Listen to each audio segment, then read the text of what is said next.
শবে বরাতের করণীয় বর্জনীয় সম্পর্কে জানতে চাই। শবে বরাত যেটাকে আমরা বলছি হাদিসের ভাষায় মূলত লাইলাতুন নিসফি মিন শাবান বা মধ্য শাবানের রাত। এই মধ্য শাবানের রাত এ রাতের করণীয় বলতে আল্লাহ তাআলা এ রাতে বান্দাকে সাধারণ ক্ষমা ঘোষণা করেন হিংসুক এবং শিরকে লিপ্ত সে সমস্ত মানুষগুলো ছাড়া। অতএব কারো প্রতি শত্রুতা, বিদ্বেষ, হিংসা পোষণ করা কিংবা শিরক থেকে বেঁচে থাকাটা হলো আমাদের কর্তব্য, যাতে করে সাধারণ ক্ষমার আওতায় আমরা পড়তে পারি। এ রাতে সারা রাত জেগে নামাজ পড়ার জন্য স্পেশাল বা বিশেষ কোনো নির্দেশনা কোনো বিশুদ্ধ হাদিস দ্বারা প্রমাণিত হয়নি। তবে এ রাতের ফজিলত সম্পর্কিত আরো বিভিন্ন হাদিস বর্ণিত হয়েছে, যেগুলো বেশিরভাগই দাইফ।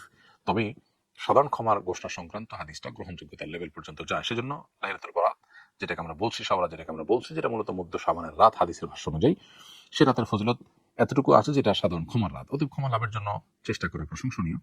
কিন্তু এর বাইরে মন গড়া অনেক বিষয় আছে যেগুলো এই রাতকে ঘিরে আমাদের সমাজে হয়ে থাকে। হালুয়া রুটি থেকে নিয়ে পটকা ফোটানো, আতশবাজি করা, অনেক দিনই প্রতিষ্ঠান আলোকসজ্জা করা হয়। এগুলো আমাদের কালচারের সাথে মিশে গেছে। যদিও কোন হাদিসে এগুলো করার জন্য কোনো নির্দেশনা আমাদেরকে দেওয়া হয়নি। এগুলোকে ইবাদত মনে করে আমাদের করা উচিত হবে না, কারণ বিদআতের যে কনসেপ্ট শরীয়তের, সেই কনসেপ্টের আলোকে এগুলো আমরা করতে পারি না, বরং আমরা আল্লাহর কাছে সাধারণ ক্ষমা লাভের জন্য চেষ্টা করতে পারি। জাস্ট এটুকু।